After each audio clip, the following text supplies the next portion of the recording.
You want to give me your cell number? Where? Cell number? We're live. All right.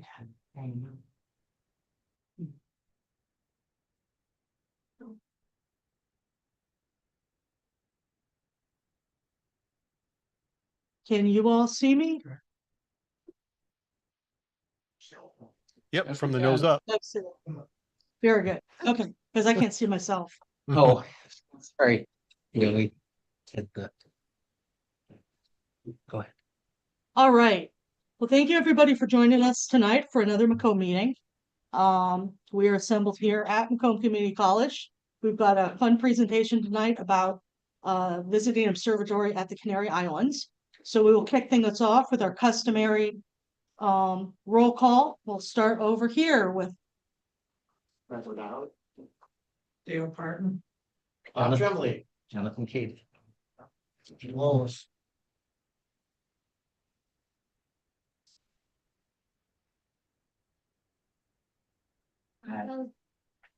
Speak up. Bob Burda. Dale Hollenbaugh. Michael Mallon. Maria Bodnar. Barbara Cheney. fabulous. Got a couple of people online, I see. Doug and Dave and Dale. All right. So, as far as big business goes, I hope that you all have it on your calendars that we've got picnic at the next month's open house. So that's July 27th. What? Just keep going. Okay. July 27th. The club will be providing, as is customary, burgers, dogs, vegan alternatives, condiments, food, burgers and dogs, buns, etc., and pop. We ask of you, should you attend, just bring a side or desserts, just make party out of it. So again, it's going to be at Stargate on the 27th of July. So stay tuned for the full email blast with the details, and hopefully observing will follow since it is a traditional open house night. And so keep your fingers crossed for clear skies. Dale, What time should we show up? that's what we're working on at the next board meeting. And is there a policy on pets? Policy on pets, that's a great one. Our general Leading question. rule is that dogs and telescopes don't mix. I presume cats and telescopes don't mix either. Service animals are, of course, welcome. Yeah, service animals always welcome. Goldfish, not so much. Correct. Okay. I think it's time for our first vice president because he's got an exciting update from Stargate where he just came from. Yeah, actually, I'll get to that part in the observing reports. Okay. So probably the biggest announcement to make is that our September Cranbrook meeting is going to fall on the Monday following the September Macomb meeting. So it'll be September 21st. And because it is throwing off everyone's schedule and I don't know who all will be able to attend, what we're going to do for that one is we're going to just do a sidewalk observing. So we'll do the regular business meeting, we'll do the short presentation, and then for the feature presentation, we'll go out in the parking lot and use telescopes. So bring your telescope. And then Jim Shedlowski's presentations are going to be rescheduled for the October Cranbrook meeting. So. And we expect the same thing to happen next year. Yeah, and well, we don't know. We are awaiting. Starting this year, Cranbrook shuts down following Labor Day to do renovations. I don't know if this is a new tradition, but it is. We may want to consider maybe not doing a meeting in the future for September at Cranbrook. But yeah, but other than that, the calendar is filling in nicely. I added some new presentations, and we have been reached out to by the Oakland Astronomy Club about some doing some cross-pollination of online talks at least, so I need to get back in touch with them, but I'll be back for the observing report. All right, thank you, Jonathan. Riyadh is not available tonight because he is doing club business at Stargate.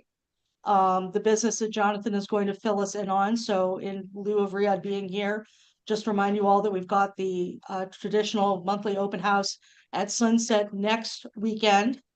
And we will have special guests from the General Motors Astronomy Club. They are coming to check things out and talk to us about Stargate because they are interested in their own observatory. So that is a fun thing. We haven't had a lot of dealings with them outside of astronomy at the beach, so we're really looking forward to it.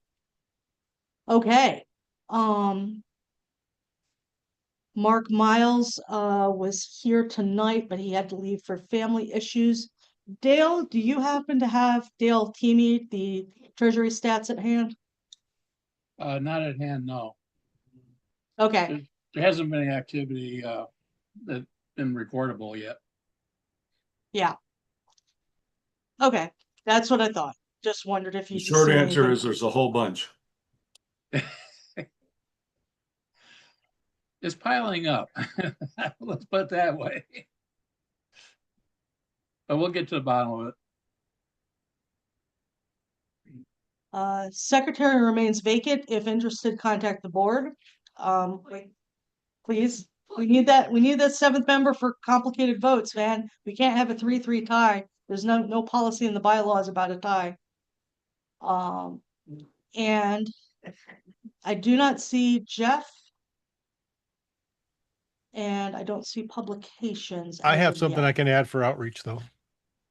That is excellent. Hi, everybody. Now okay? Yes. So Jeff forwarded an email to me from Dwarf Labs, and they were asking if we'd be interested in working with them, using their products for outreach and sharing with club members. So I had a call with a woman named Jody from Dwarf Labs a couple days ago, and they are sending me a Dwarf Mini and a tripod to let the group use, and I'll plan on bringing it on the 27th. Hopefully, I'm familiar with the Sea Star, but I have not used the Dwarf yet. So, but you know, everyone knows that they're like this big, right? So, but that's going to be for us to use, for us to share, and you know, let them know what we think about it.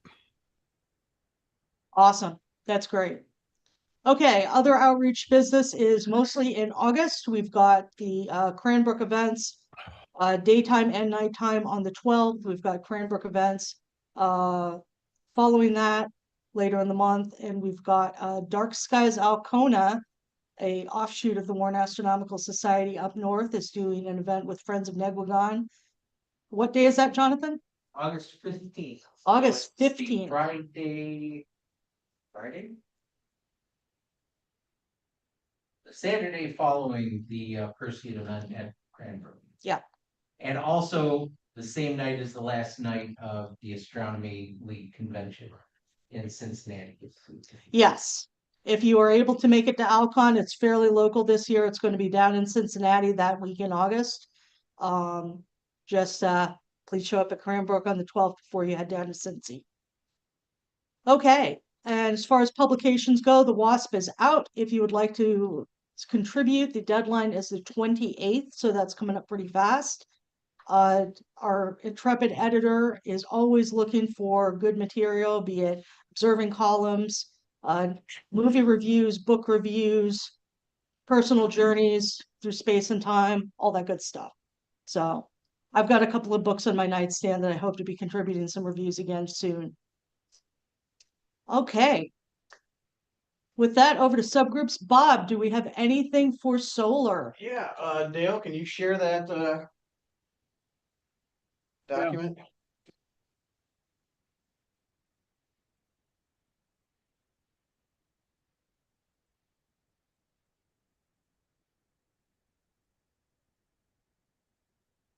Yeah, scroll down to that image. Get that image centered in there. All right, so Europe's solar orbiter is swinging around the far side of the sun, monitoring a significant number of far side sunspots. This image from the spacecraft's imager shows a line of 5 active regions in the southern hemisphere. All 5 will turn toward the Earth in the week ahead. The fact that we can see sunspots on the far side of the sun is amazing. Europe's polar orbiter is on an inclination of between 25 and 33 degrees, and it changes its inclination by doing gravity assist by Venus. Okay, scroll down the coronal holes.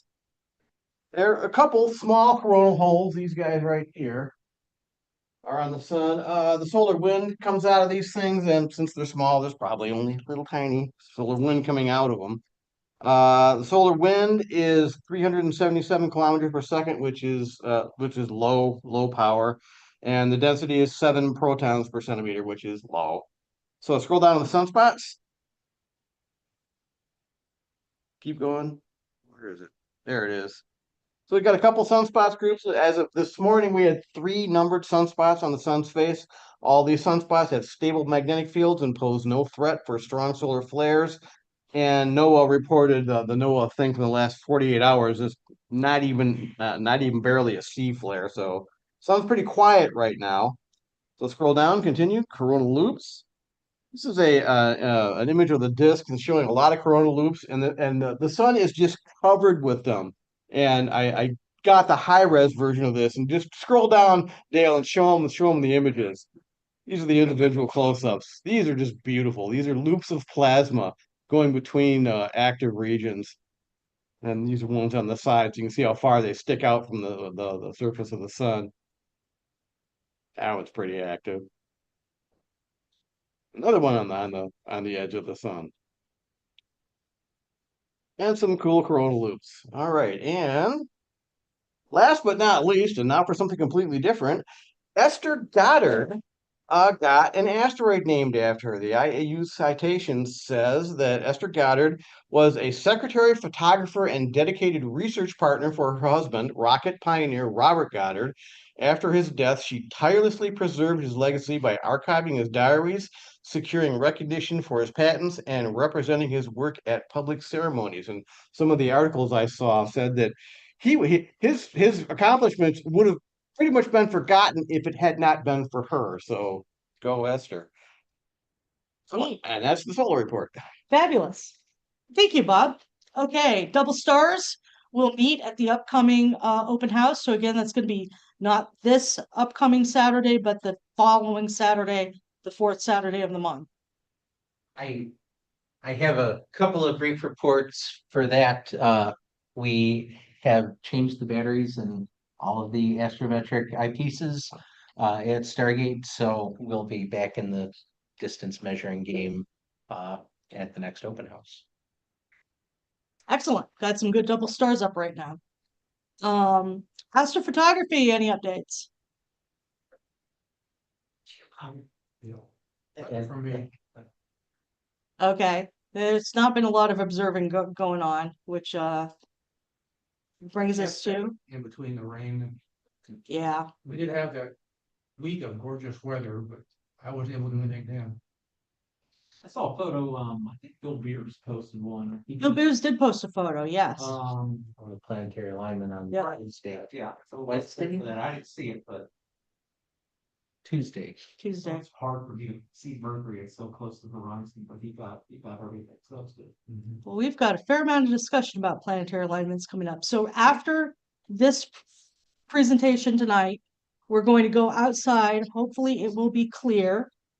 And we will be looking for the alignment tonight here at Macomb. So hopefully that'll be a nice cap on festivities before we head on over to the Coney. And with that, do we have observing reports? Yes, Bob. It's actually through the Open Club, but every year we go to the Rochester Heritage Festival. We set up multiple solar telescopes, hooked up to cameras and everything else. We had literally hundreds of people coming by. It was absolutely perfect weather for both days. Very tiring because we were there from 8 o'clock in the morning till about 6 o'clock at night. And luckily it wasn't really hot, it was just comfortable weather. So it was Nice. perfectly clear, and we had a fantastic loop on the sun. Everybody really enjoyed that. So That's awesome. Anybody else get some observing in? Jonathan and I were actually down in Virginia last week for family reasons, and we got to see Mercury from the subdivision there. So we saw Jupiter, Venus, and Mercury all in a big sloppy triangle, and picked up Mercury on multiple nights, didn't we? I think we Yes, staked it out I'm- on 3 nights and we caught it on 2. Yeah, I'm actually about to share some pictures. I have a question on the alignment. Is it Mercury through Jupiter or Saturn that's gonna be seen? Mercury, Venus, and Jupiter and the moon. Saturn, I think, is a morning object right now. All right. Did it just open? Can I play it as a slideshow?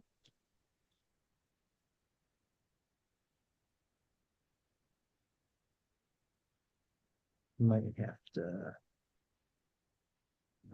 Okay, it is working as a slideshow.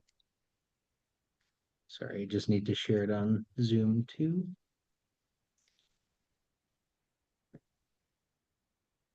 Ah.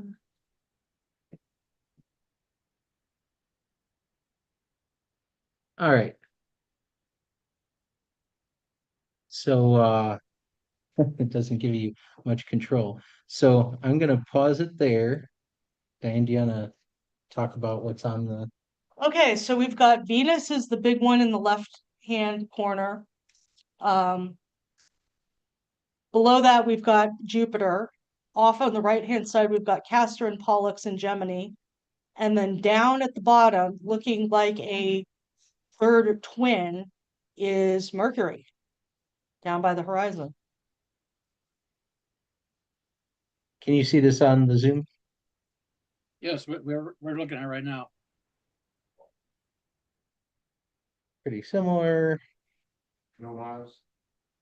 No Mars. This was oops. So this for this one, sorry. Why does it not have it has a back but not a forward? So what time did you take this picture? So these we took in Virginia. So this was about 8:30 p.m. I think. Okay, so just like that dark night. Yeah, Yes. and it gets darker earlier there because they're on the eastern edge of the time zone And south of us. and south of us. So and then the other observing that we were doing is a filmmaker has been shooting the sun through the Stargate telescopes, through our Daystar Hydrogen Alpha Solar Telescope, and through the big. It may seem overkill to shoot the sun through the K2 reflector, but we're doing that with the solar filter. And it's been a frustrating week so far.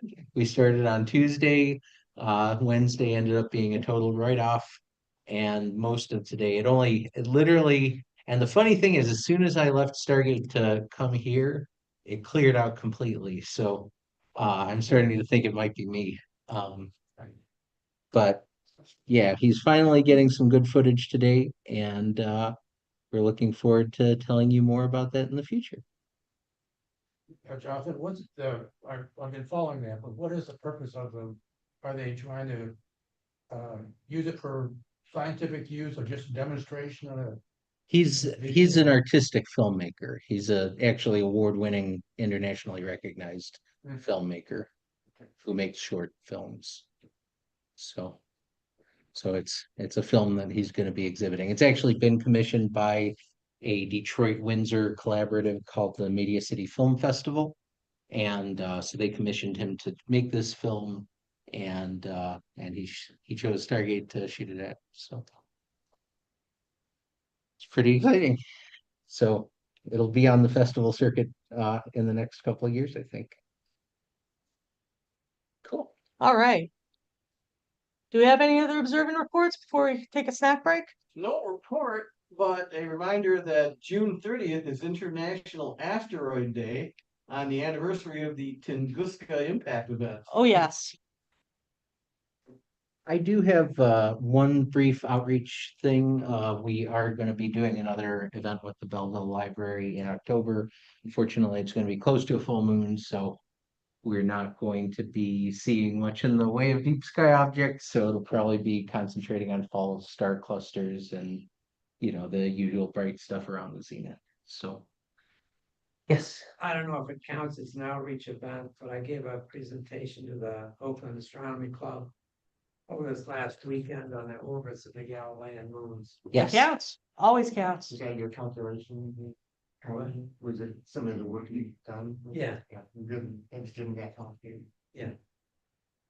All right, well, I think we'll break for snack time now. So we have snacks. Jonathan brought some and Maria, I brought them from last. yeah. I didn't buy any of The this. new stuff, the good stuff is from Maria, so Thank you, Maria. yeah, beignets. I'm excited. And so- also please eat on a plate or a bowl. So we don't have Yeah, time cleaning up. we have had some issues at Cranbrook last time apparently, so we are discontinuing pop after tonight because we had some pop At spill. least sugar pop. Sugar pop. Diet pop shouldn't be sticky, but sugar pop gets sticky. So yeah, no more full sugar pop. Water's healthier for you anyway. It is. All right. Dig in, y'all. We will reconvene in 10 minutes, Are you collecting donations? 15 minutes, Yes. Let's collect donations. 7:35.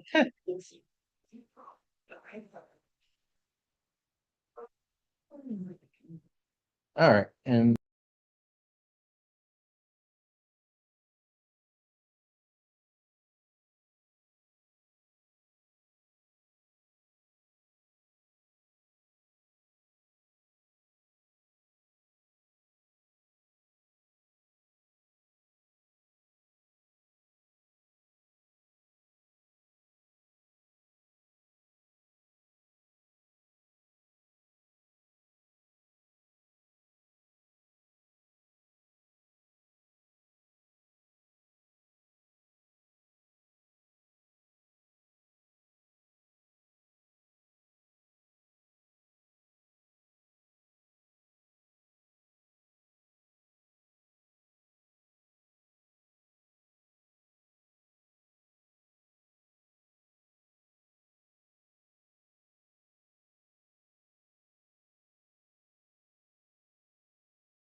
And then you come. Oh, Suppose of all kind. Are we ready? Comes from told.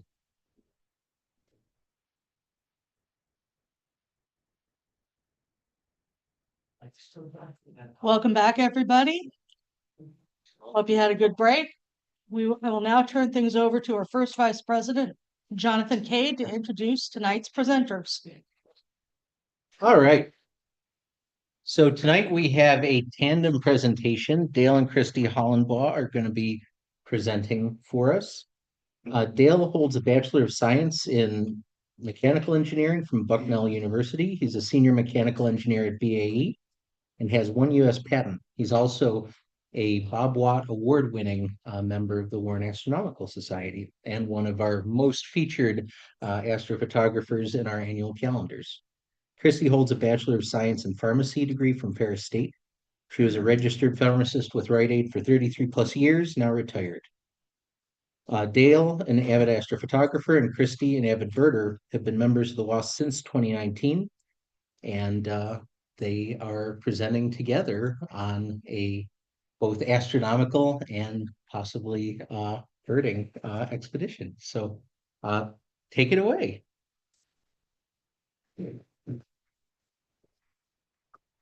Thank you, Jonathan. Can we leave the microphone? Will that pick it up there, or do we have to wear it? Wow. Oh, no, you can leave it there. Okay, good. Okay. So it's And forward and back? yeah. And let me get the self view working again. Sorry, I have to wrap my brain around. If it wasn't on YouTube, I'd probably just stand in the middle and point up on the screen, but yeah. No.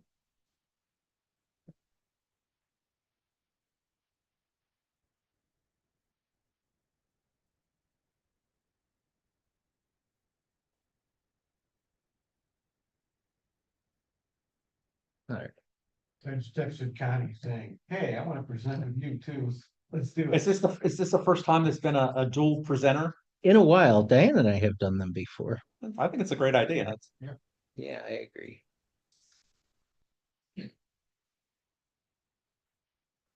All right. I think we should be ready to go. Do we have to point at this at anything? Nope, just it's just left and right. Okay. All right. So, well, thank you, Jonathan. My wife and I made a trip to the Canary Islands, and we went to an observatory there, but we also spent some time visiting the islands and so forth. We wanted to share that with you. And she wanted to join me, so it's not just about the observatory, but about the Canaries, where they are, what makes them sort of unique and special, as well as some of the things we saw there. And then we'll get to the observatory, which you can see on the screen. So I'm going to let Kriste talk about some of the island stuff first. You see yourself there. Hi, everybody. Thanks for having us. Really appreciate being here. Share some knowledge with you. So, I'll stand here too. the Canary Islands, located right here, The little red, the red thing, I the guess. red dot. It's an archipelago in the Atlantic Ocean, about 60 miles off the coast of Morocco. It actually is a part of Spain. It's been I don't want to say a special administrative region, but it's a region of Spain that's kind of unique. It's been that way since 1821. It has its own self-government, but it's overseen by Spain. So being that it is part of the EU, so people can travel freely that are in Europe, and it's really one of Europe's hot spots for vacationing. Think of it like their version of Hawaii. So the Schengen zone, I have that listed there. If you're not familiar with European travel, the Schengen zone is a term that they use based on, I think it's a treaty that was headquartered in Schengen. Anyway, that means you're allowed to travel from country to country without a passport for most of the places in the EU. So it's kind of like going state to state. You can drive from France to Germany, wherever in those. So it's part of that. So anybody from the EU can simply fly down there and you really don't need much passport control or anything like that. I guess with Brexit, the UK is slightly different, even though the UK is perhaps one of the top tourist destinations. I didn't list it as a bullet point there, but the amount of tourism there is significant. And speaking of Hawaii, there's a lot of similarities between the Canaries and Hawaii in many areas, including astronomically, especially astronomically. But there's twice as much tourism in the Canaries as there are in Hawaii. It's a lot easier to get to, and it's a lot cheaper. There's, just getting to the tourism part, the Canary Islands have about 12 million visitors every year. And those visitors account for 32% of their GDP. So it's quite significant. So here's a closer up view of the Canaries. As you can see, there's several islands, small islets. Depending who you talk to, there's either 7 islands or 8. Canary government says 7. Spanish Senate says 8. But that comprises about 2,800 square miles of land with a population of about 2.25 million. So 2.25 million people, 12 million visitors. Yeah, some of that's a little bit overdone. The red arrows are the islands that we visited. So doing a little bit of geology here. The Canary Islands are a volcanic mountain range that were created from tectonic plate uplift about 30 million years ago. These islands were further shaped by volcanic eruptions, each island being its own separate volcano. Islands closest to us, Lanzarote, Fuerteventura, they are the oldest, again, about 60 miles off the coast of Africa. As you get west, those are the newest islands. Generally, the one closest to Africa are a bit more arid and are flatter. The western islands tend to be taller and wetter. We've had more time to erode down the mountains. So It's kind of like Hawaii, Kauai is, yeah, less erosion on that. It's a pretty nice place to vacation. Great temperatures, 68 degrees in the winter, about 78 in the summer. I can take that. It's composed of 6 different biomes and 14 microclimates. So there's really a lot of variability in the flora and fauna on these islands, just like Hawaii. There are several UNESCO sites. There's 3 starlight reserves on Tenerife, La Palma, and Fuerteventura, 2 biosphere reserves on Fuerteventura and La Gomera, and 1 UNESCO World Heritage Site on Tenerife. So we get there. Well, there's only 2 ways. You can get there by land or sea, or excuse me, air or sea. Just like Hawaii. So we chose a cruise ship. A float barge. That's what they call them. Too much. Reasons for that. Also, to get intra-island transportation, they have ferries. Depending where you're going to, it can be as short as a half hour or, multiple hours if you're going to the far end. So, and everybody has an airport, so you can do that too. We think of the Canaries as, oh, it's exotic, it's far away. It's actually closer to here than Hawaii. People don't think about that, but noticeably closer. There is nonstop flight from Canada, not from Detroit, but from Toronto. You can go there directly. So this is the cruise that we took. We're not going to talk about the rest of the stuff. It was a great cruise. But we visited 3 of the islands.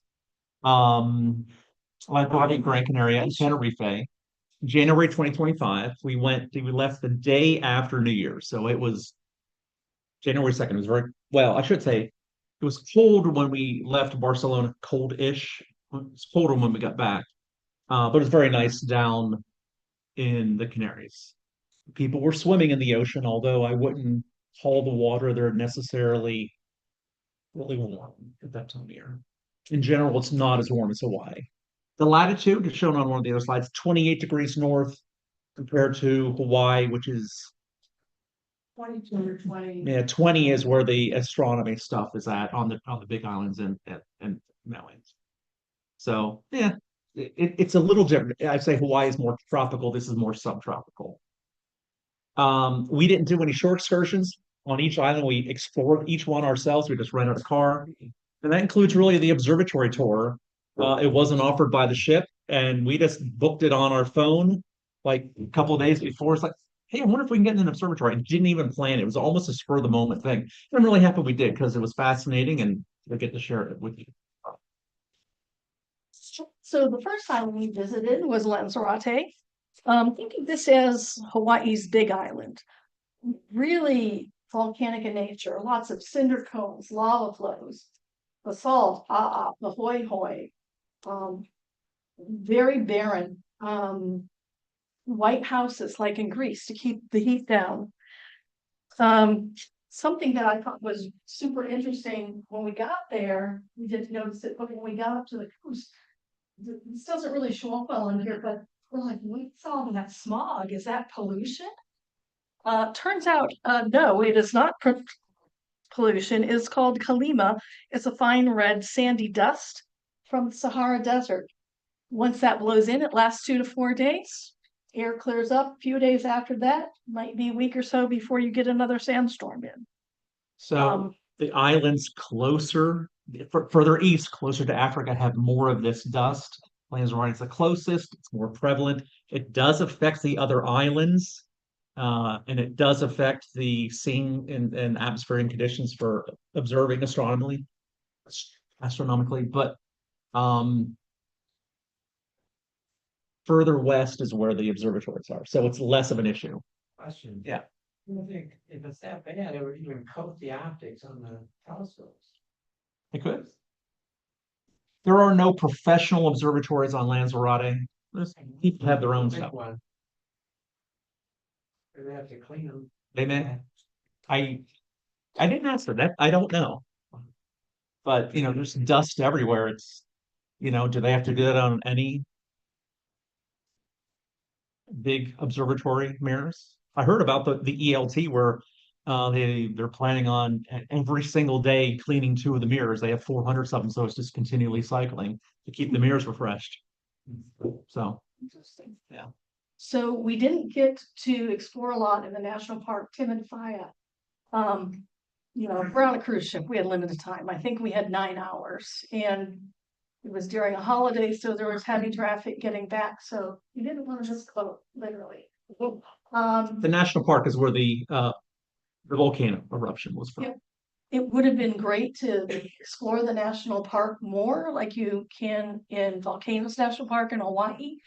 But there's one road in, you go up to a parking lot, and you have to take a bus tour from there. We did not have time to do that. It's a shame they didn't have trails or whatever, but It's a little hard to tell in the photo, but those are Another camels. time. They have camel tours then. I might get People another seem to like. camel. Yeah. One interesting thing, I found this super interesting, and unfortunately I learned it too late. I saw a lot of these odd lava semicircular structures. Come to find out, those are called sokos. It's basically a vineyard. The grapevine is grown in volcanic ash from an eruption in the 18th century. What they do is they plant the grapevine, surround it with lava rock to protect it from the wind. The ash holds the moisture in. That's how the grapevines grow and get their nutrients. And there's wineries on every island, but because the ash content can vary quite differently as far as the minerals, each wine from each island tastes noticeably different. Unfortunately, I found that out after we went. Oh, I know. So now I gotta go back. But just on Lanzarote, there's 17 wineries and 5,000 acres of vineyards. I wouldn't have guessed that. There wasn't a lot of cultivation there. It's pretty arid. Next up was Gran Canary. I think this was my favorite island. Um, this one has 7 microclimates, and they call this basically the miniature continent because it's got a whole lot of everything. It's got beaches, cliffs, sand dunes, beautiful fire-resistant canary pine forests. Last eruption here was about 2,000 years ago. This is a big time cycling destination. And I'm not talking, ride the 8-mile loop around Mackinac Island. I'm talking Tour de France kind of stuff. We They saw go there over to train. 100 cyclists on our drive, And and they were trying to pass us so on the mountain roads. So the roads 50 miles an hour plus. all around the island, Serious. they're this windy, curvy and down blind curves. And we had people drafting behind us 3 feet off our bumper coming to a blind curve. I was like a nervous wreck. Between that like video on them in my rear view. So I didn't realize that, but it's sort of a mecca for cyclists in the winter, Europeans especially. I think it's similar to Maui with its microclimates. Any of you who have been there, who have driven around Haleakala, if you've circled that volcano, one side is super lush. I mean, the water's just dripping on it. The other side has like almost no vegetation and it's dry. And just as you circle around, it completely changes. This was very similar. When we got off the ship, it was raining. We picked up the car, rained, and then we drove up higher. We zigzagged up through. We did a fairly decent loop. We drove about to the center of the island, down to the southern end, and then drove back along the coast. So we tried to reach some of the higher points. And it just was changing constantly for us. Yeah. So the last island we went to was Tenerife. This is the largest and most populated of the islands. It co-governs the Canary Islands with Gran Canary. Not sure why, but part of the seat of government's here, part of it's there, probably for logistical reasons.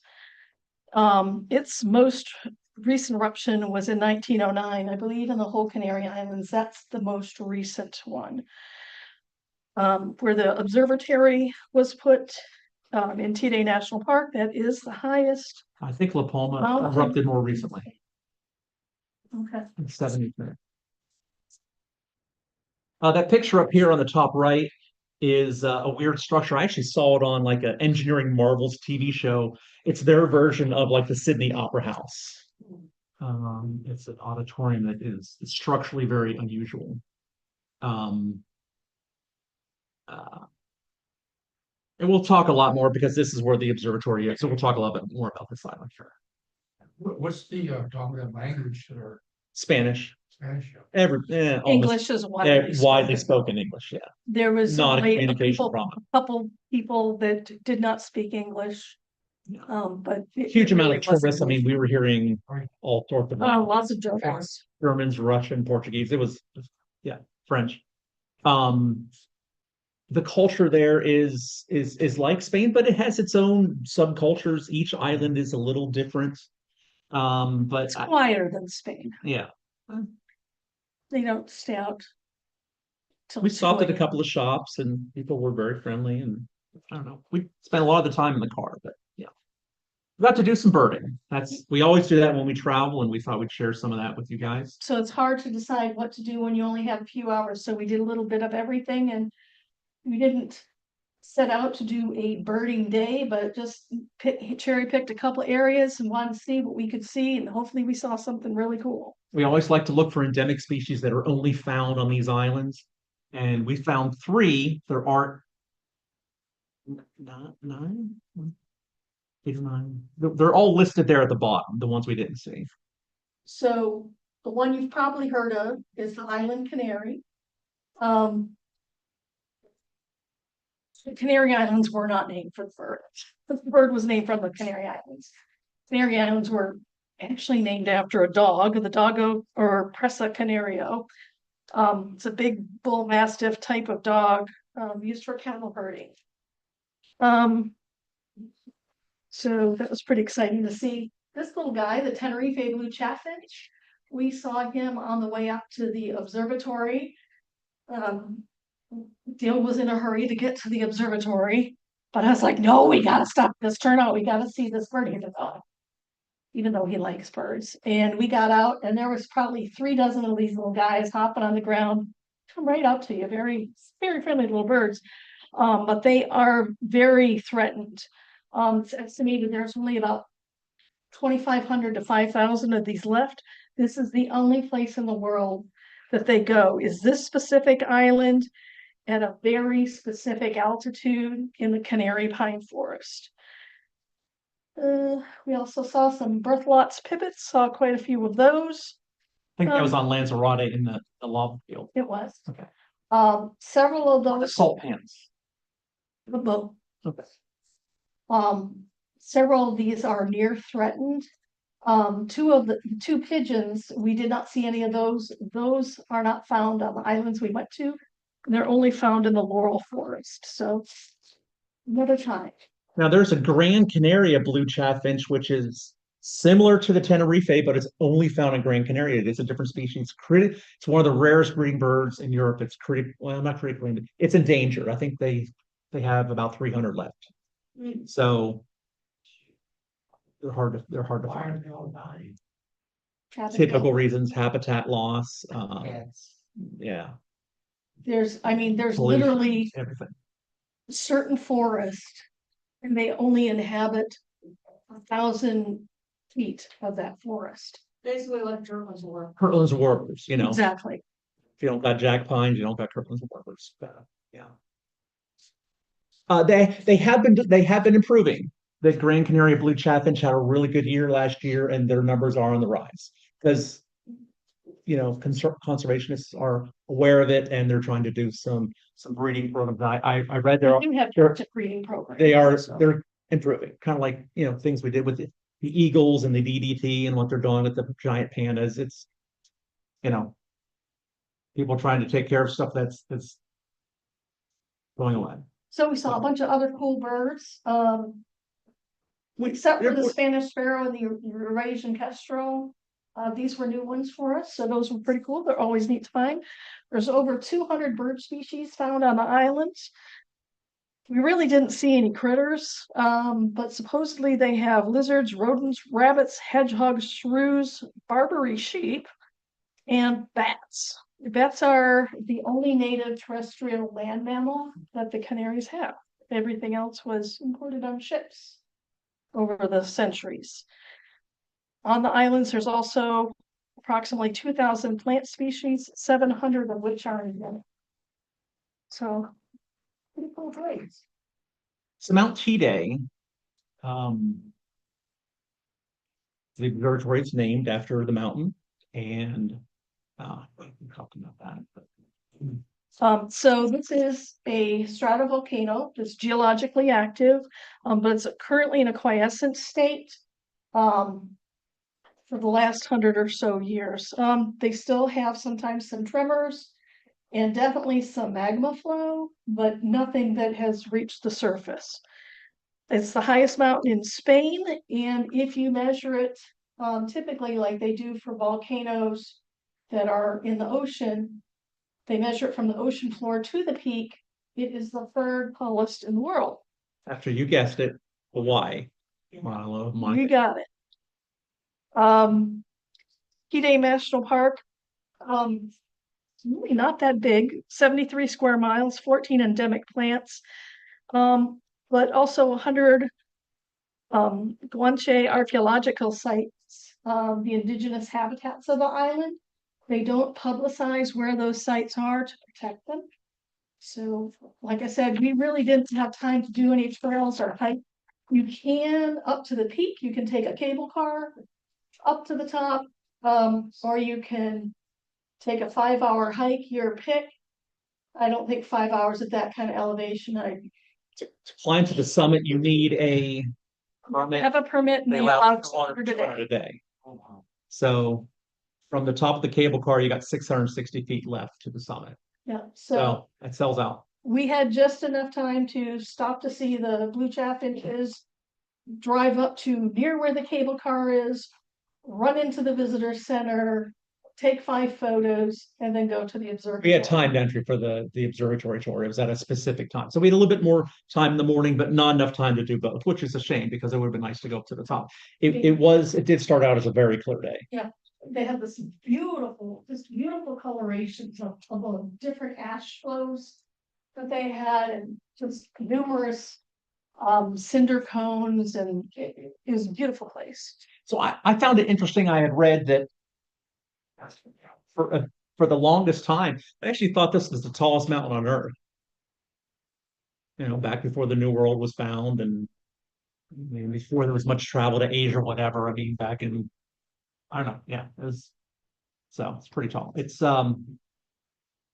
taller than Haleakala, but it's not as tall as Mauna Kea or Mauna Loa, but still 12,000 feet.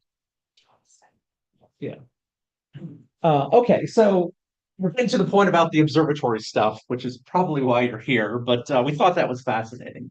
But anyway, why did they build observatories, and what makes the Canary Islands so special for that sort of thing from an astronomical standpoint? I'll look here. So they're high altitudes on the top of the mountains, good atmospheric conditions. The light pollution is pretty low, but it depends. Teide does have a lot of population and it has a lot of tourism, and the light pollution is going up. When they built these observatories many years ago, it wasn't as bad, but it is somewhat of an issue. Another site that is actually considered better, La Palma, we didn't go there. We didn't go to that island. It's considered the best in the Canaries, that has stricter controls on light. And I looked up on my light pollution map. The observatory on Teide is at a Boreal 4. Not great for an observatory. Yeah.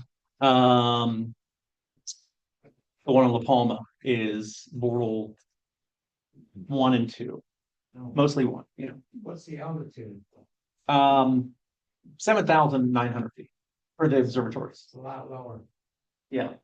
So I like this little picture here on a sign that they had in one of the pullouts, where you can see the cloud cover. And that's sort of the main reason here, this inversion layer. They call it the sea of clouds, where you have the trade winds come in, and then the wind, the moisture just sort of stops, and that you have this cloud barrier, and then everything above it just gets drier. And you have, in this area, you have one's the southeast and one's the southwest, but the winds are crisscrossing. But anyway, it makes a much clearer conditions above the clouds. They're generally considered to be the second best observing spot in the northern hemisphere after Hawaii.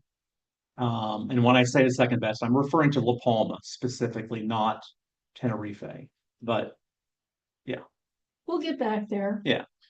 Next time we'll go, we'll just spend 2 or 3 weeks in island hop. instead of 8 hours, and make sure you get back to the ship. So here's some photos of this temperature inversion layer here. You can see this top left was in the morning. You can see the town down below where you see the mountain. This is like the viewpoint where we're, the birds, right? Where we're traveling back down, we stopped at the same one in the evening or mid-afternoon. 3 o'clock. You can see that cloud layer there, and it completely covers the town and the tourists and all that sort of stuff. So everything above that. The one up at the top right, it's actually at the observatory where you can't even see the ocean. It's just clouds. And this was on our drive down here on the lower right. So it's just, it's a real phenomenon there. And it happens in Hawaii as well. And I think other observatory areas, just it's one reason they put them on mountaintops, less atmosphere, but keeping, the laminar flow of the air very stable, it improves the seeing conditions. All right. Observatories on the Canaries. La Palma, the island, one of the islands we didn't go to. It is not very touristed. far, far less tourism, less, it's one of the most westernmost islands, that are less light pollution and so forth. The observatory calls Roque de los Muchachos, um, Boys of the Rock, I believe, translation. It's the name of their mountain. It's considered the best on the islands. So if you've heard about the 30-meter telescope that they're trying to build it in Hawaii, been trying for the last 15 years. It's been on hiatus for 10 years because of protests by the native Hawaiians. It is likely never going to be built on Hawaii. They're sort of losing some of their funding patience. Anyway, La Palma has agreed to allow it to be built there, although there was some contention with that. Who knows? It may never get built. But anyway, it's a backup location. Has better seeing, less light pollution than Tenerife. Tenerife does have the Teide Observatory, which we're going to talk about here in detail. Numerous telescopes. But one thing they do quite a bit there is solar. And of course, light pollution doesn't matter for solar during the day. So it has the largest solar telescope in Europe. I think about 40 years ago, they built a huge one on Hawaii, 4-meter. Telescope, yeah. Yeah, that's the biggest. I think they're trying to build another 4-meter on La Palma. It's under construction. So Gran Canaria and Lanzarote, there's a couple of public, small, modest ones, kind of like our Stargate, some the private ones, but nothing commercial like what we have here. However, these two plaques were one of the miradors on Gran Canaria, and they had like a little point, almost like a street sign pointing up saying Polar Star. And they talked about some of the light pollution issues and what you can see and how it is a good astronomical place. And it was at on the map, it called it observatory. When we drove to it, it was like, well, it's not really an observatory, it's more of a viewpoint. But interesting nonetheless. Okay, the Tiede Observatory, finally. It was established in 1964, which is on the earlier side for professional observatories that have, let's say, international telescopes coming to them. I mean, obviously, they've had throughout time, they've many, many, many telescopes at observatories for hundreds and hundreds and thousands of years. But anyway, where we started to have, institutes and universities and corporations say, hey, we want to commission a telescope and place it at a good spot, like what we have in Hawaii, what we have in Chile, and certain other sites around the world. This predated Haleakala. Well, Haleakala was a little bit earlier, but it predates Mauna Kea. The one on La Palma was 20 years later, and the stuff in Chile, one or two of them were about the 1962, 64 era, but it was on the earlier side of that. The name of the place, if I refer to IAC, it's Instituto de Astrofísica de Canarias. That's the company that organization that controls the observatories on both of the islands. The elevation of the observatory is stated at 2390 meters, 7840 feet. Of course, there's some variation, and the parking lot, there's some walking to do uphill. And oh my, is the air thin? There's thin, yeah. There are currently, well, at least what I read, there are 17. They're building more, and we saw a number of them under construction. We saw some older ones that were defunct, and they're no longer used. They've taken stuff out or moved. So some of them they repurposed. Yeah. Some of the history here.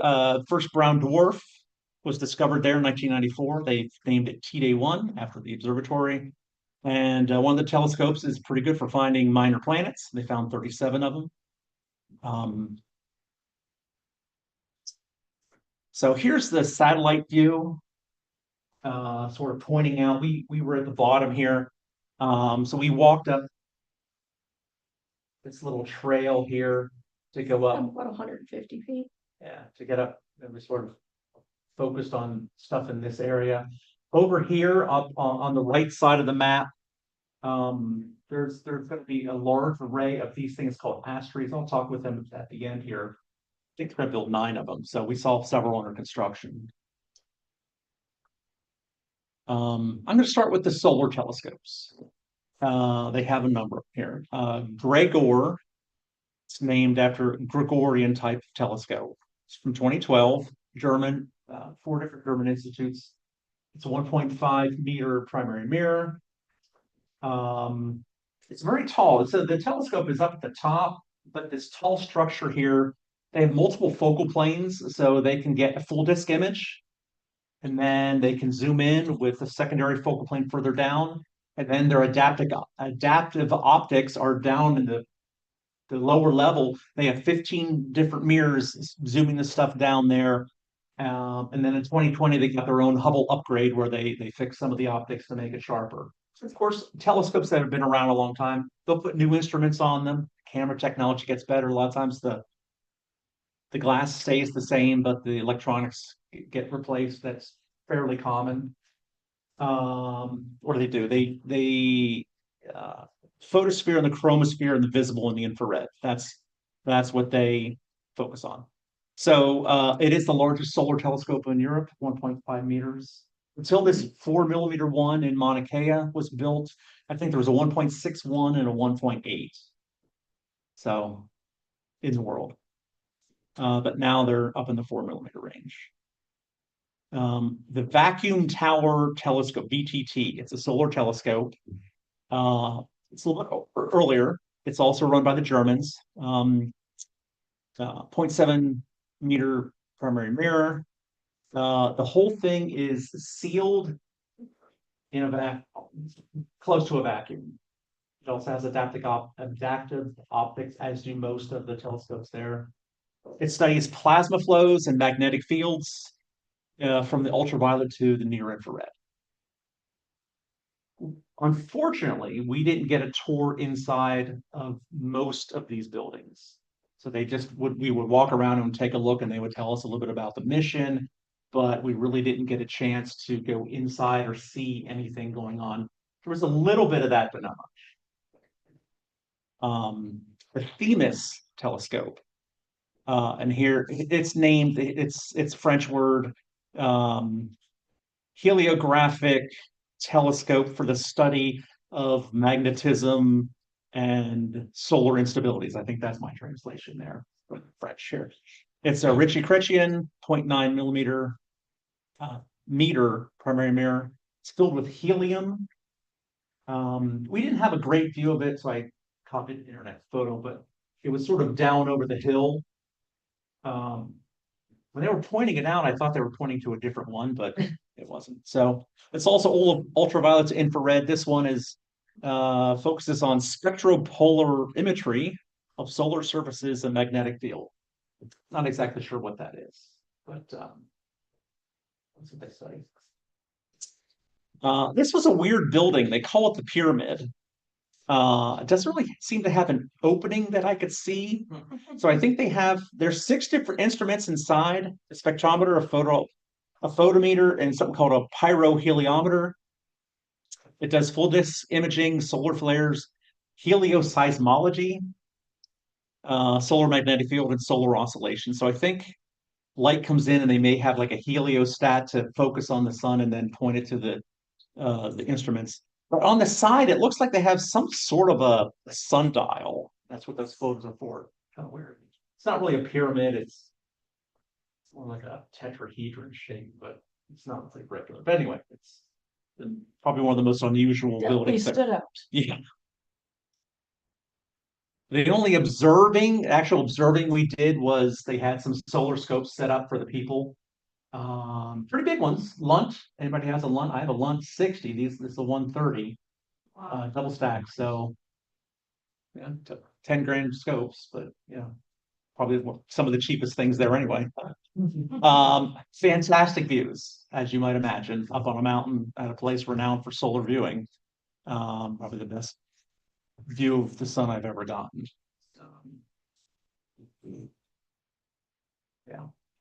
So around the place, they had these little plaques, and so we went around and we were looking for them. We couldn't find Jupiter, we couldn't find Neptune, and I don't know if they had one for Pluto, but they sort of had some fun little factoids about the planets and so forth. And I think they were spaced to scale. So like Mercury and Venus and Earth and Mars, I think we're fairly close. Maybe that's why I didn't find Neptune, because it might have been out half a mile away. I'm not sure, but we did find Uranus there. So anyway, thought those were interesting. In one of the parking areas, they have a to scale, I believe it's 1-to-1 scale of the hexagon James Webb Space Telescope mirrors. So I thought that was kind of interesting. So you sort of see how, and that's me in the middle there, sort of. Yeah, near the solar telescope areas. Most of the solar ones are in the same region. There were a couple of other solar telescopes that I think are no longer being used or have moved. And new ones are coming online. So yeah.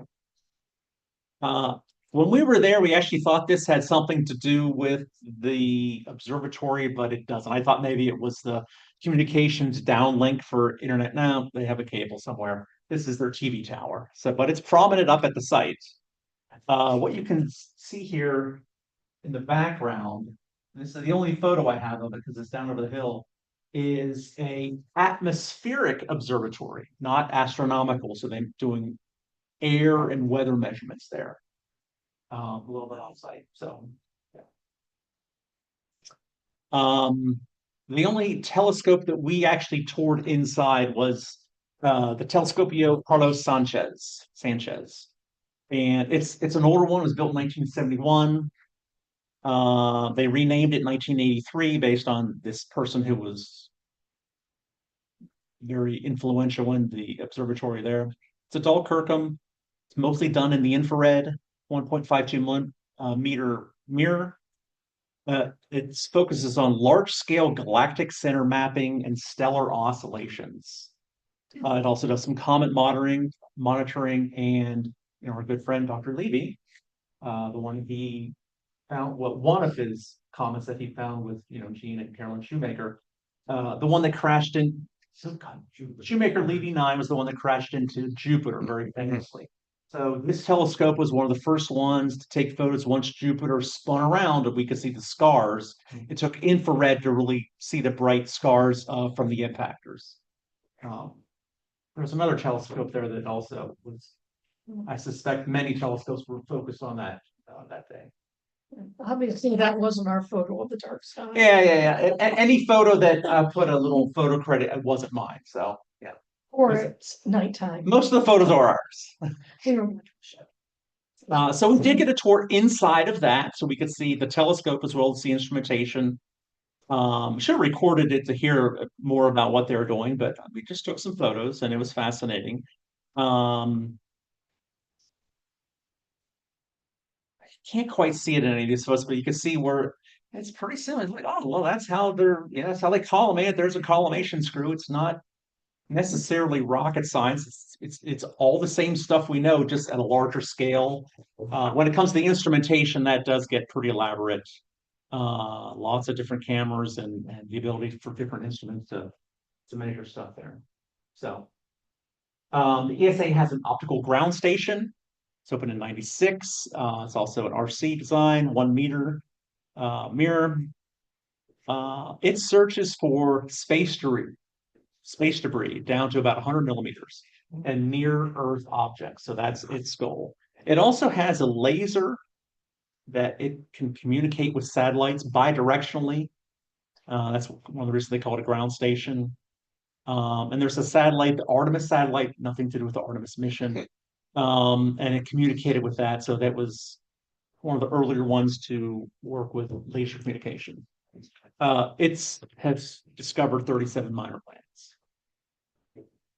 There were a number of these plaques you can see on the upper right where it talks about, sort of gives you an idea of what's inside, and sometimes there's a person I guess there is a person there for scale. You can see there. Gives you an idea of how large these instruments are. The sun faded those, so a lot of them are pretty hard to read, but most of them had them. Here's one, the Izania 1 telescope, IZN1. It's actually more than one scope, so this building is the optical, and this building, the smaller one to the right, is for the laser. So it has an RC inside, 0.8 meters for optical communications. It also does searches or tracks space debris and collision avoidance. It has a laser for communication. It works at 150 milliwatts, but it can go up to 50 watts, and they say it's enough power to nudge small space debris, and they can move it into a different orbit, maybe. I don't know how small. I didn't talk about that, but I thought it was interesting. IAC 80 telescope. Photo on the right here is not mine, so sometimes they do a tour in that one, but our tour did not include that. How many people were on the tour? About 25, 20? It wasn't a large group. About 20. It was 21 euros for the tour. If you want to ride the cable car, that's 42 euros, so it costs twice as much. I think it was like 90 minutes. I think we had to be there at 12:30 and I got out at 2 and we had to be at. We were over 2 hours. We were rushing to get back. Yeah, Yeah. because we had to be back on the ship We were flying down the mountain. by 3:30 and we didn't leave till after 2. We still had to return the Okay. rental car, so Yeah. it was tight. When we picked up the rental car at the airport, it was raining in the morning. And by the time we got up here, it was sunless sky above the cloud layer. But even different sides of the islands will have different clouds. So this one found that brown dwarf star. It also does comet monitoring, violent gamma ray outbursts, and quasars and gravitational lenses. So it has different stuff. It's been working for many years. It was one of the lower altitude ones, one of the first ones we passed there. We were walking on the pathway to go up there. The Atlas telescope, and you can see the little symbol here. Comets. Sometimes we can see comets listed, and we'll have that little quote after it. Atlas. Well, that stands for Asteroid Terrestrial Impact Last Alert System. And it's a group of telescopes, and that's going to be a fairly common theme where multiple observatories will have a similar telescope and they network them together. In some ways, it's a way to gain power of multiple sites. And another way is, hey, we got these all around the world. So we, Western Hemisphere, Eastern Hemisphere, North and South, and we can cover more of the area and in a real time all around the world. They have one in Haleakala, Mauna Loa, Chile, South Africa, and here in Teide. So most of them were clamshells. This was a roll-off roof, observatory style. There's 2 or 3 roll-off roofs there. I thought this was interesting because you can see down here in the lower right photo. It's not my photo here, but it was closed up when we were there. But it uses regular off-the-shelf components that you or I can buy. It's a little spendy. The mounts are pricey, but I essentially have an 11-inch Celestron telescope like this. They have 16 of them. It is the RASA configuration, so it's like a Schmidt camera. It's at f2.2. They're quite fast. It's kind of like mine is a Hyperstar, so mine's about the same. But they are running on plane wave direct drive mounts. There's 4 mounts. Each one has 4 of them, and together it equals about 0.56 meters. They say equivalent with that. It's, I guess, more economical to build it that way, or easier, or maybe faster. I'm not exactly certain. Some of their other sites have, a lot of them have, I don't know, they have different size telescopes. That's great. So are the plane wave mounts being used at all of the Atlas sites? Or is that specific to this? That's specific to this site and this, yes. And of course, I'm plane wave confusing is with a local. different one where there's like 2 meter, 1 meter, and half meter. That's a different one. But this one, I'm not sure what they use at the rest. Okay. Plane wave is a Michigan company, of course. Yeah, it's a Michigan company. It's changed the name. We call it Plane Wave. It's Observable Space. They recently, That's good. I hadn't heard that. yeah, Observable Space. They've changed their name and they've either partnered or purchased or got bought out by a software company. Yeah, so Observable Space is what their website's called now. But was it software this? No. Something I've not heard. So plane wave is a new name. Plane Wave is now called Observable Space. And They built the mounts, did they build these telescopes? No, these are celestrons. Okay. Celestron Rosses. Yeah, 11-inch. I mean, you build telescopes, don't they? Like old thing where you used to go, or still telescopes. They do. They've just changed their names. You know. I don't think they build them this small. They start at, I think, 12 or 12 and a half.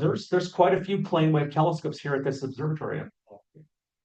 Getting to more here, but yeah, they're more common than what you might think in professional stuff. Yeah. A lot of the names we've heard of. Just cool to see a Yeah. little company. I mean, that's L550. That's a $35,000 mount. So it's not like you're going to find a lot of people who have them in their backyard. But some people do, you know. So searches for near-Earth objects, Earth impactors, asteroids, comets. The 3-eye Atlas, our interstellar friend there. It's named Atlas because of this network. So each group or cluster of 4 telescopes points at one thing. They don't have all of those telescopes point at one thing, do they? I think they typically do. Yeah, I mean, the way that mount is, all 4 of those telescopes in each assembly is pointing at the same. Yeah, I get that. They might be able to point in different locations, but I think in general they try to combine them. All of those scopes. You know, shotgun effect, having just more data and combining it. A lot of the larger telescopes in the observatories around the world are they're more networks. They realize you can do more stuff with They might get, multiple. I think they would get a wider field of view than if they just had one telescope with all those combined apertures. Well, these are very quite wide field of view because they're F2. Yeah, yeah. They're F2. This, I think, would Got give them a 3-degree field of view. Yeah, They all have, I didn't list it here, but they're QHY 600 cameras. Yeah. Full frame cameras. QHY is another company that sells a lot to, you know, amateurs. Full frames, but yeah. Big deal. Are there any like the rent-a-scope type companies run stuff up? There are. Okay, You can view stuff here live yeah, for a fee. yeah. Or even there's some free stuff too. It was interesting. I read that this one photographed ejecta from the NASA DART mission that they sent that impactor to crash on the Dimorphos asteroid. So interesting. 2-meter twin telescopes. So they're actually under construction. So the I'm sorry, I'm looking at the wrong one here. The one up in the upper right is the smaller. So there's actually 4 telescopes, 2 meters and 2.8 meters. So the upper right photo is the 0.8 meters. The other 2 are each in their own clamshell there. They're getting repaired. They're all RC designs. Solar system, near Earth objects, mini moons, and interstellar objects is their mission, what they're typically looking for. The Quixote telescopes. There are 2 of them.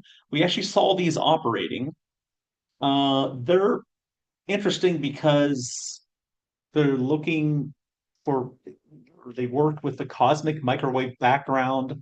It has a mirror, but the instrument is actually like a horn that collects like microwaves. It's not really a camera, so it's hard for me to grasp that a mirror is focusing a different spectrum, but that's all it is, just a different spectrum. But they have horns that collect this from 10 gigahertz to 40 gigahertz, polarimeters. So polarization of the cosmic microwaves, cosmological parameters, dark matter, neutrinos, those sorts of things. So here's to scale, you can see a person down there. We did see those operate. You got a little video, didn't you? Just they're operating. So daylight, it's it's electromagnetic. Optics doesn't matter, so they can operate these during the daylight. It doesn't have to be dark. Most of them were closed up, obviously, except for the solar. And I guess that one. Las Cumbres Observatory, it's also a large network. It's called the LCO. They have 7 sites around the world, and they're continuing to add more of them. This was the one that they have some 2 meter, 1 meter, and they call them 0.4, but they're actually 0.35. At this site, they have a 1 meter. They have 2 1 meters and 2 0.35 meters. Even though the plaque says they have 6, there's only 4. So I don't know if that plaque was printed before they got all their funding or whatever. But anyway, there's 4 from there. There's a 2 meter one of wide in the network, so they have different ones. There are the 1 meter is an RC, but the 0.35 it's a plane wave. It's a Delta Rho. It's a Cassegrain. They sell them off the shelf. You can go down in Michigan, you can buy one. F3. It's I think it's their fastest scope. Transient astronomical events. So things that are time-based here. Exoplanets, asteroids, supernovae, and binary stars is what these like to look for. When I was going through my photos, I was having a hard time picking out which one was which. It's like to look the differences between the domes, and I don't think I got a photo of everything. It's a large complex, and there's a lot of telescopes there. I only got one photo, and it's not great up there of the Song telescope, so I found this beautiful one online. But we did see the plaque. It's called the Hertzsprung Song telescope. Song is Stellar Observations Network Group.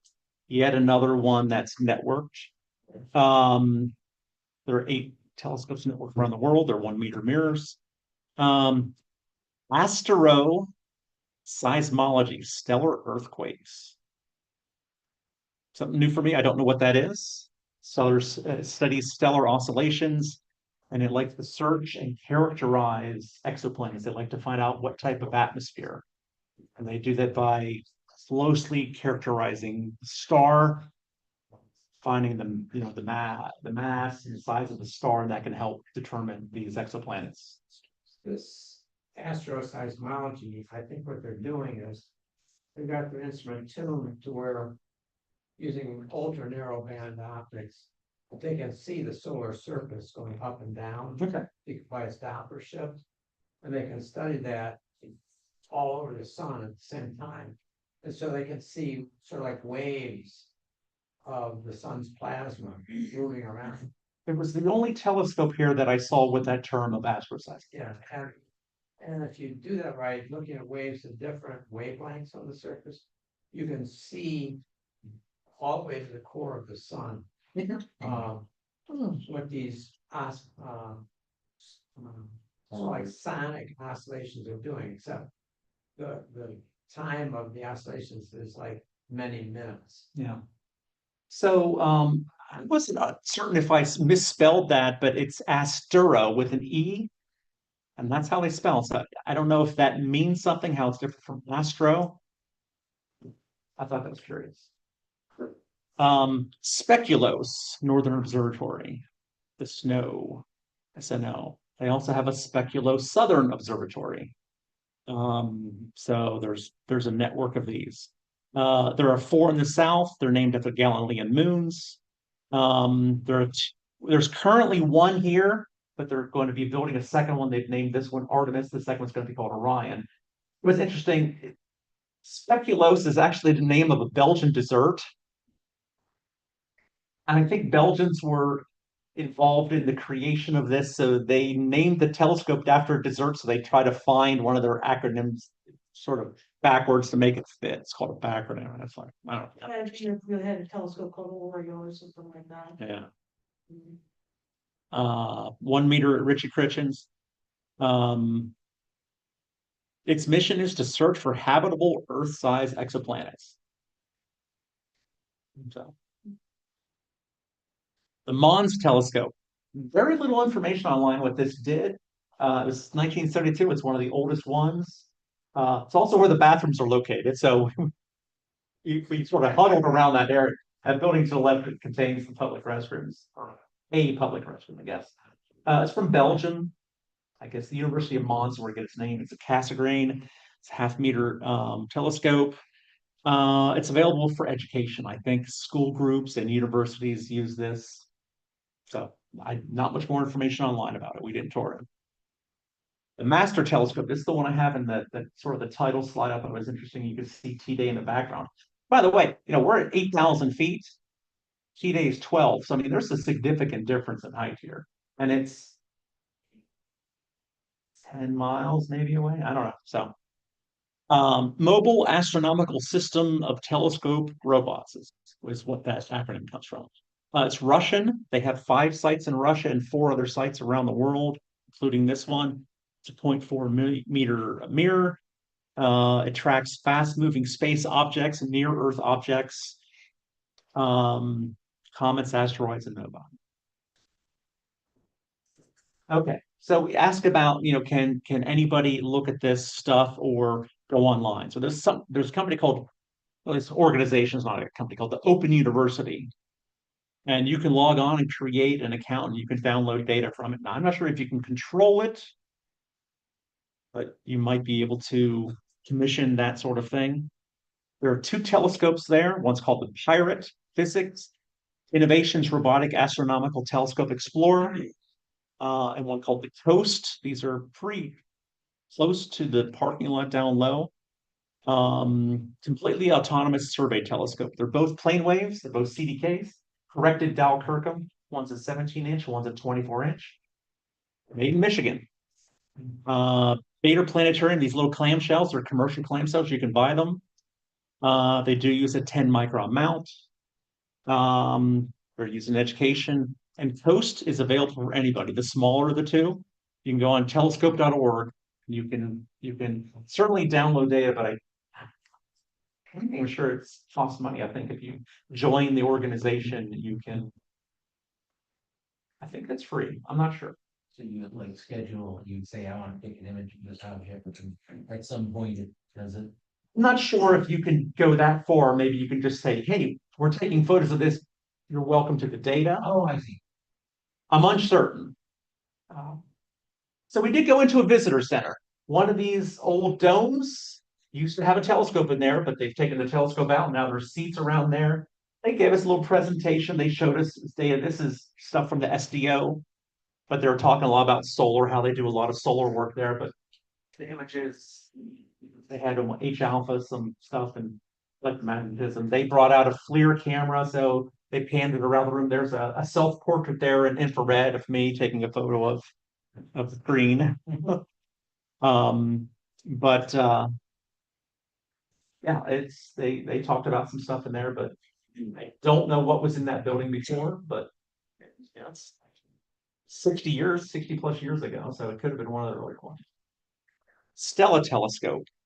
So stellar activity is how that gets that name.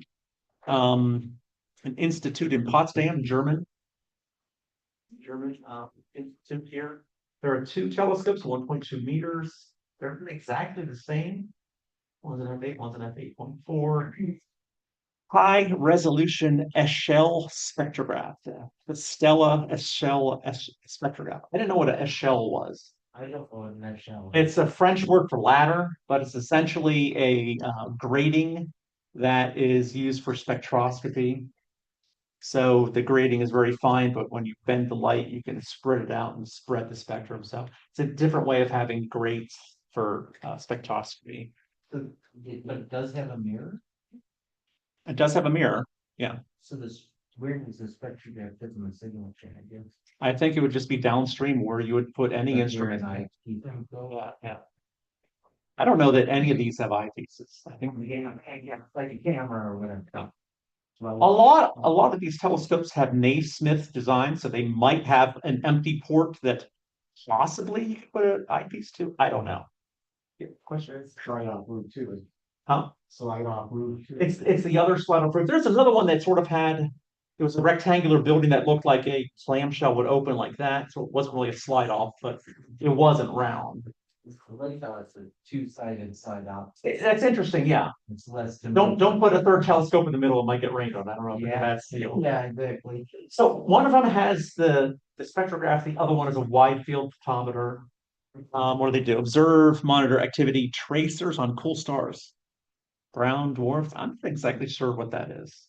Like so many different missions here, different telescopes do different stuff. It's interesting. And this is the less important observatory?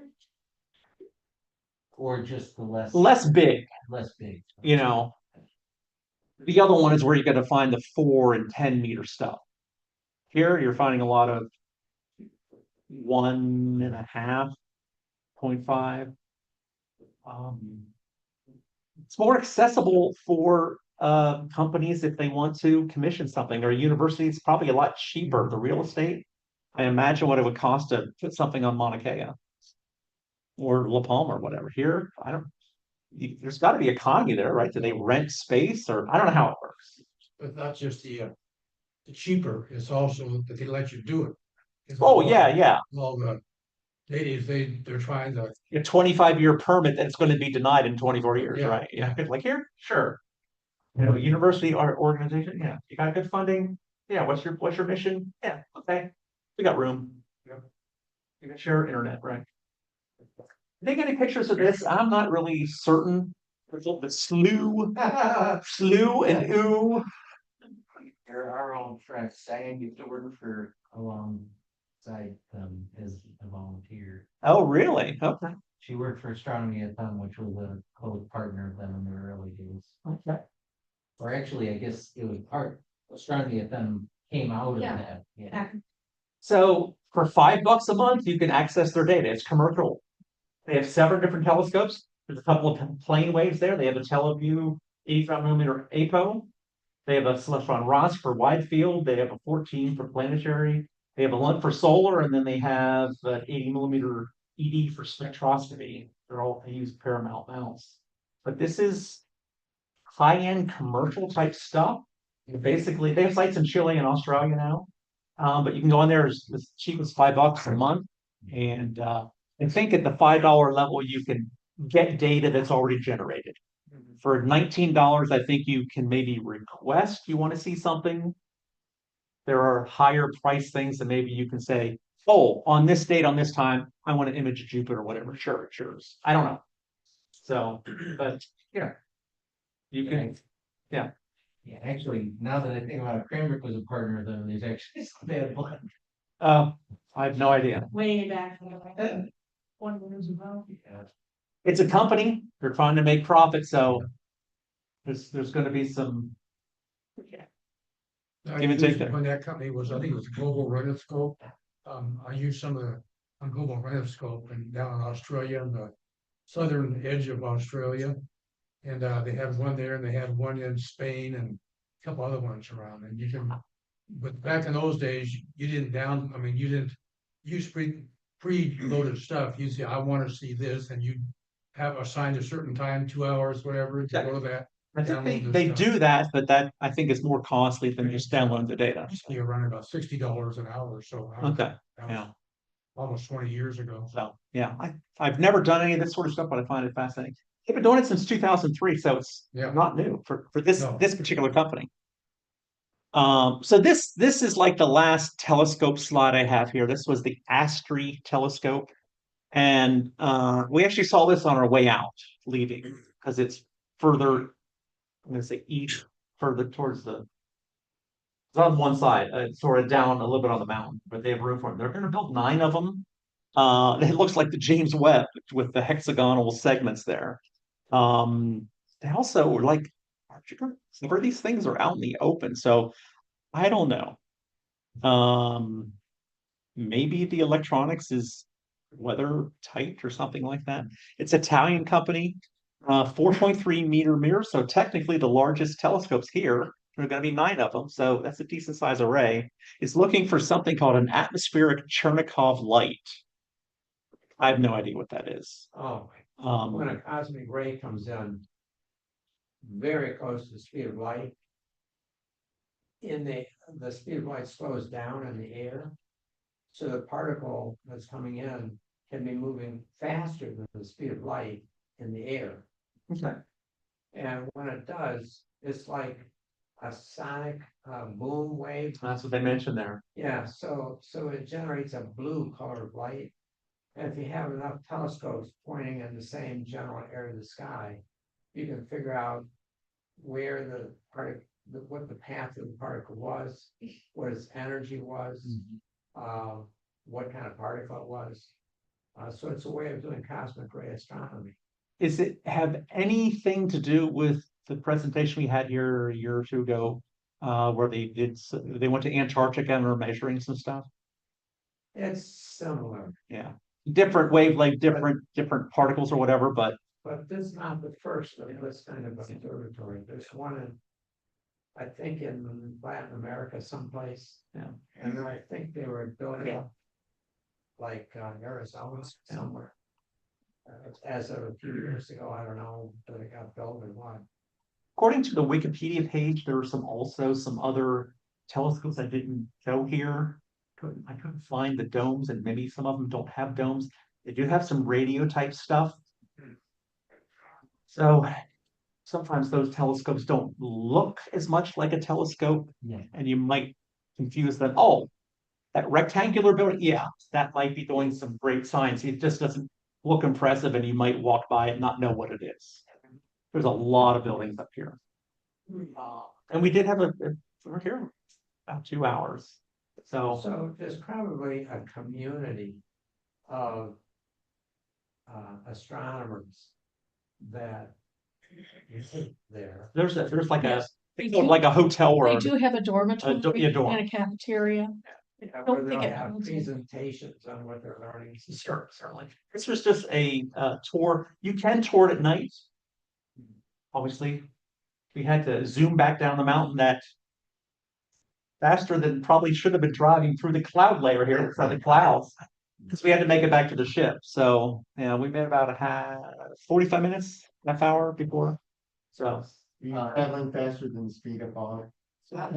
Yes, thankfully there was no one going super slow in front of us. But we were no bicyclists. hard crunch for time. But it was a beautiful island. I liked how this one, in some ways, you're driving up and it looked, oh, it's like a pine forest, like you'd be driving through the Sierra Nevadas.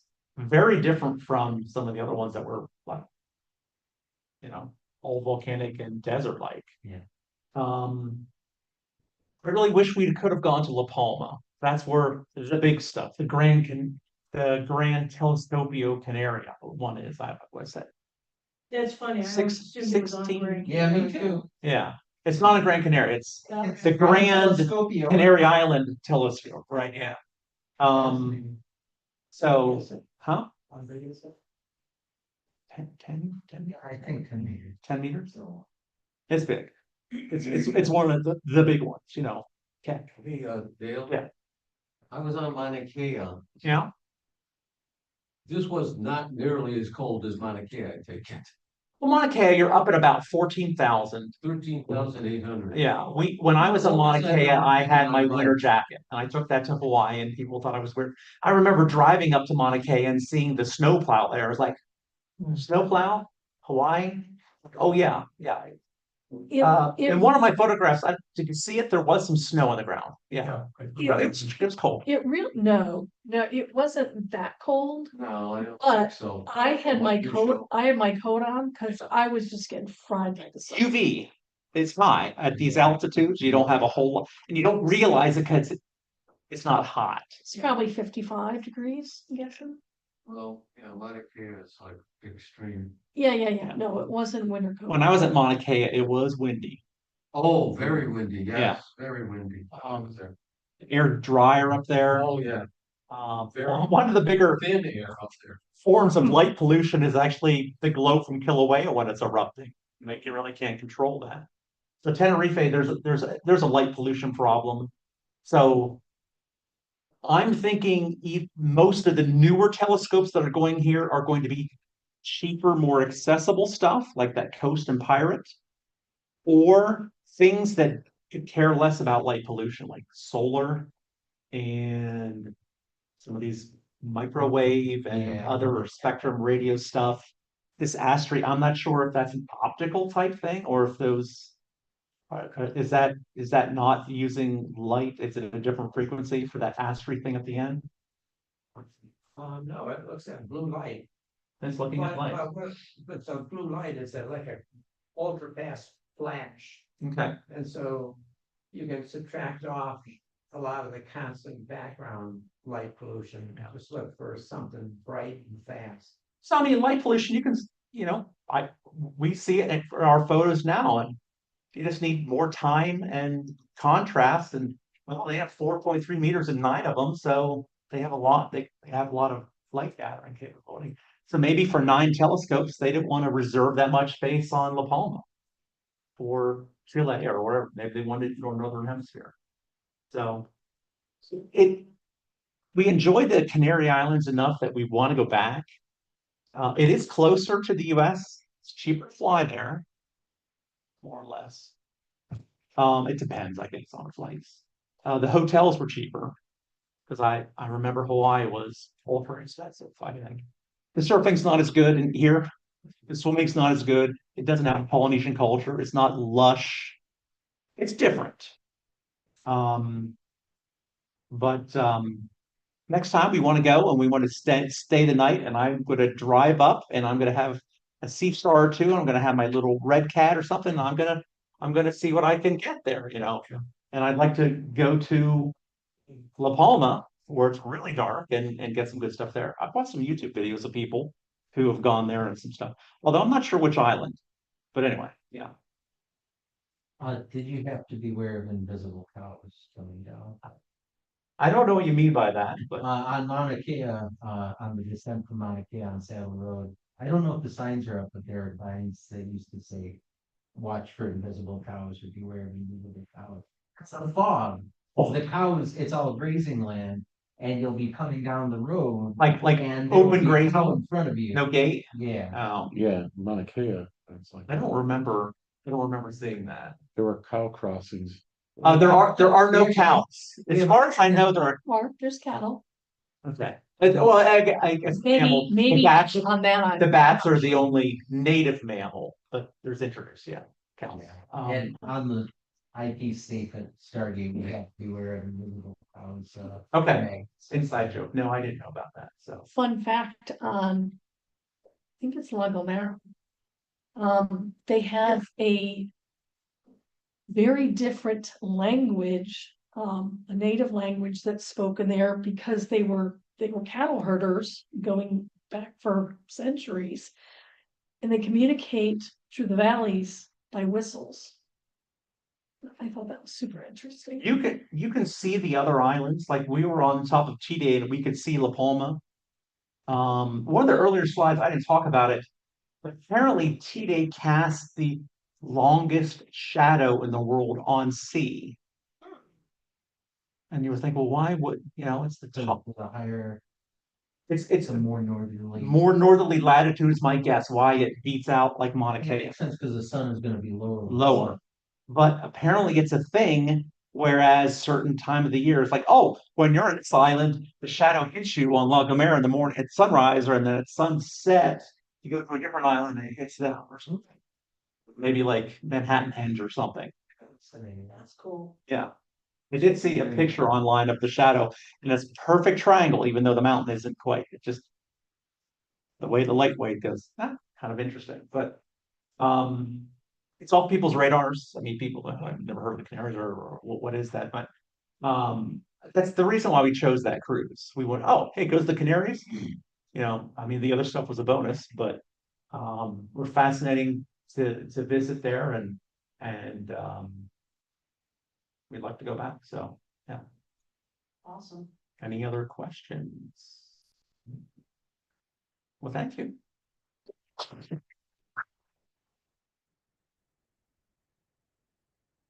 And I think in the future, I'd like to see like a ranking of all of the observatories we visited. Yeah, totally. All right, so I'll be hitting you up for travel advice because birding and astronomy is what we do in our spare time. Diane missed the Cranbrook meeting because she was in Camp War. I was chasing Kirtland's Looking at warblers. Kirtland's work. I was literally looking at Kirtland's warblers. Yeah, okay, so we're going to after we clean things up in here, go outside, see if we can see the planetary alignment. And then after we see the planets, we will progress to Jimmy's Tavern, aka the National Coney Island on Van Dyke, just north of 12 Mile for our post-meeting wind down gastronomy. So thank you for joining us tonight and see you outside. Oh, The sun doesn't set until 9:20. okay. But you should be able to start picking out Jupiter and Venus already. It's It's clear. Yeah, we can see out there. But definitely, you wanna see it Yeah, I tonight. want You spider really VR. wanna see it tonight. You want that? It is. Haven't finished that at the lab It's deficit. only getting worse from here. So right now, the moon, right now, what it is. Saying that it's all of the teachers have signed up. It's like, Jupiter. yeah, that makes sense. Then Mercury. Jonathan, Mercury is about at its greatest eastern elongation, and it's gonna be moving. So definitely. Right, you do nothing else. So we're pressing. Yeah. Stronger, yeah. Yeah.